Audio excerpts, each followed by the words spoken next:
जी अस्सलामुअलैकुम। Power point के day 5 lecture के साथ आज हम इसमें पढ़ेंगे स्लाइड्स पर टाइम लगाना, सॉन्ग लगाना, ट्यून वगैरह कोई भी चीज़ लगाना। यानी कि जब भी हमारी स्लाइड मूव करे तो उस पर कोई ट्यून बजे, कोई सॉन्ग वगैरह चले, क्लैपिंग या कोई भी ईच एवरीथिंग साउंड्स लगा सकते हैं।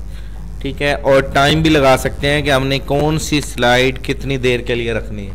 तो सबसे पहले हम पावर पॉइंट में आएंगे, अपनी स्लाइड्स पर आ गए और ये हमारी स्लाइड्स ओपन है और इस पे अब हमने करना है। कल हमने जो पढ़ा था एनिमेशन टैब में ट्रांजिशंस के बारे में पढ़ा था। लास्ट लेक्चर में हमने ट्रांजिशंस के बारे में पढ़ा था।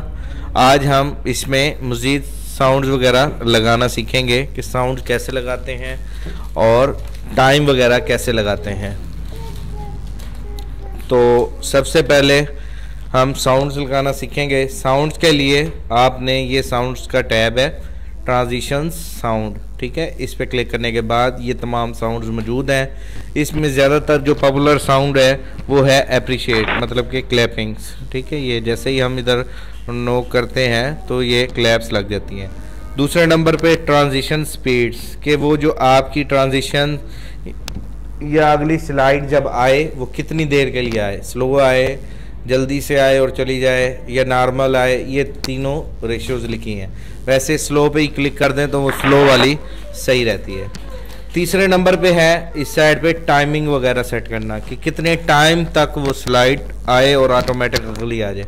तो ये मैंने 5 सेकेंड की टाइमिंग लगाई है और ये सब कुछ सेलेक्ट हो जाए, ट्यून ये और ये, जब ये सब कुछ सेलेक्ट हो जाए तो अप्लाई टू ऑल पे क्लिक कर देंगे और ये अब हमारी तमाम स्लाइड्स पर लग चुकी है। और अब जब हम F5 करके डिस्प्ले देंगे तो ये अब हमारी डिस्प्ले होगी। ये देखो फौरन ऑटोमेटिक 5 सेकेंड बाद अगली स्लाइड हमारी आ जाएगी।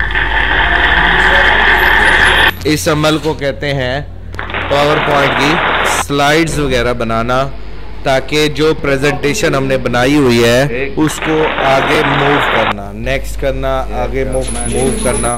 तो इस अमल को कहते हैं ऑटो रिकॉर्ड, मतलब कि 5 मिनट के बाद अपनी ट्रांजिशन को आगे मूव करना। उम्मीद करता हूँ ये आज का टॉपिक और क्लियर हो गया होगा। Thank you so much.